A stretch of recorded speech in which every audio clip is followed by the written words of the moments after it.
White Sands, New Mexico, a 5,000 square mile tract of barren, sun-baked wasteland 60 miles to the north of El Paso, Texas. Lost in the vastness of the desert is a clump of low-lying buildings where the United States Army Ordnance Department is conducting a research program for long-range rockets and guided missiles. In one of these buildings, the once dreaded German V-2 rocket is assembled and prepared for launching by ordnance men. No longer a weapon of war, the V-2 is doing an important post-war job in cosmic research. The missiles which rain death and destruction on the English countryside are sent 100 miles into the upper atmosphere at White Sands. Farther than any human can penetrate, instruments record data on cosmic radiation, sky brightness, direction and speed of wind, and many other aspects of high-altitude research. Here is the assembly line.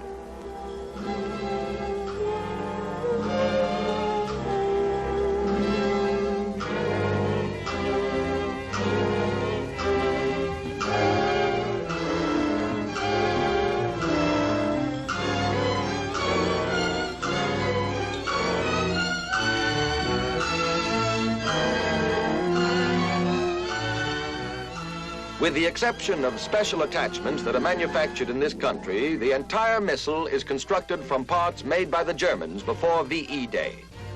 Every detail of the Nazis' most closely guarded secret weapon is known to American technicians. Glass wool insulation prevents the evaporation of fuel from the center section.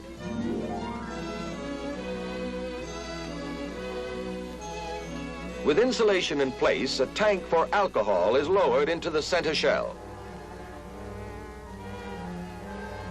To the rear of the alcohol tank is a tank which will hold liquid oxygen. The supply line, which will carry alcohol to the rocket motor, runs through the center of the oxygen tank.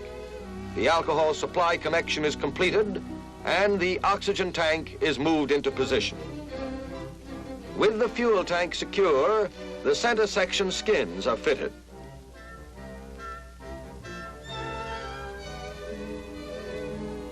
A metal fairing joins the halves of the shell. As a further precaution against evaporation of fuel, the ends of the shell are packed with glass wool, and metal bulkheads are installed to complete the assembly of the center section. This section is the basic component of the missile. Other sections will be attached to it as they are completed.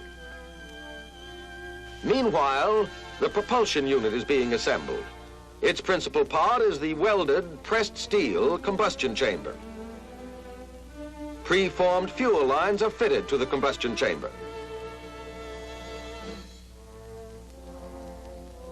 Liquid oxygen and alcohol are drawn from the fuel tanks and forced into the combustion chamber by a centrifugal pump.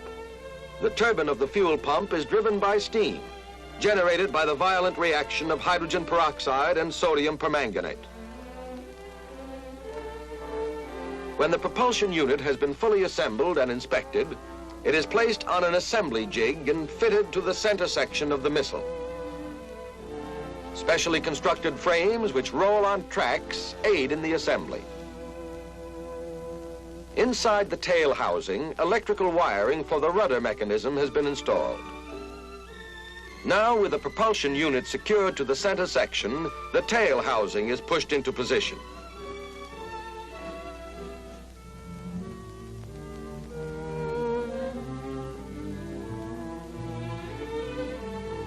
The propulsion unit of the V-2 rocket burns a mixture of liquid oxygen and alcohol.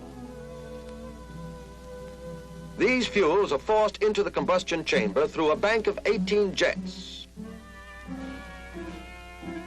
On the thrust ring at the base of the tail unit are 4 brackets to which carbon vanes will be attached. These vanes, controlled by an automatic pilot, direct the flow of gases from the venturi and steer the rocket during the burning period. They are attached after the missile has been erected for launching to prevent breakage and handling. The antennas for radio devices that relay high-altitude data to ground stations are located at the bases of 2 of the fins.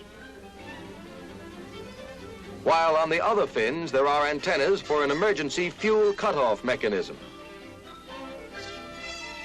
Instruments replace the explosives in the V-2 warhead. They are designed especially for each missile by the agency for whom the rocket is fired. Most of the recording instruments and telemetering devices are placed in the warhead, although some go into the control compartment between the warhead and the fuel tanks, which also contains the electrical controls that guide the rocket. When the missile is completely assembled, it is weighed and its center of gravity is determined. Without fuel, the rocket weighs 5 tons.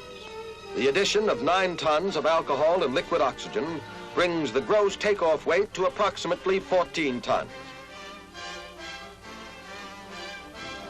When the rocket is ready to be taken to the firing range, it is placed on a special vehicle called the Milo-wagon, designed for carrying and erecting the missile.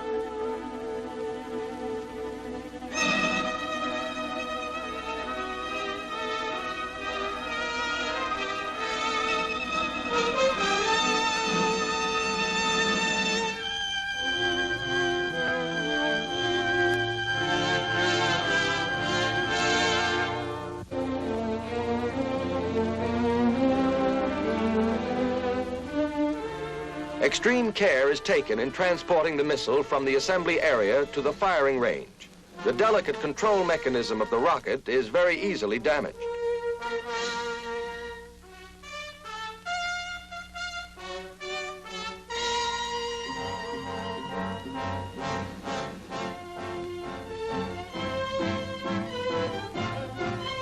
A maximum speed of 20 miles an hour is maintained on the 5-mile trip.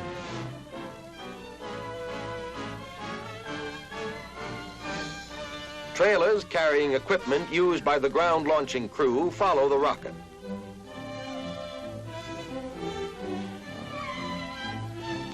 The men of the ground crew are soldiers from the 1st Anti-Aircraft Guided Missiles Battalion.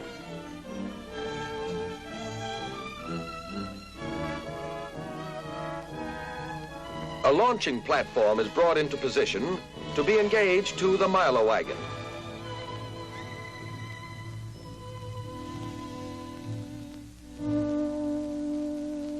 Retaining clamps, which hold the missile to the lifting frame, are checked, and mechanical jacks are employed to level the launching platform.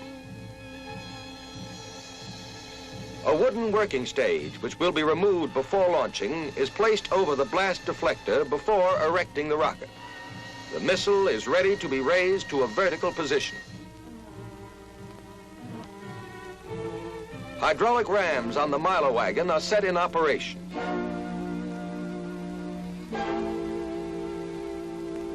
The missile is not anchored to the platform in any way. Therefore, care must be taken to seat the rocket squarely.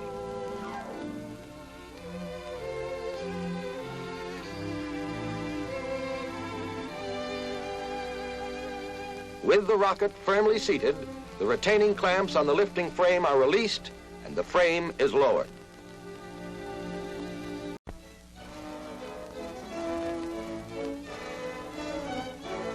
While the V-2 is being erected on its platform, technicians are busy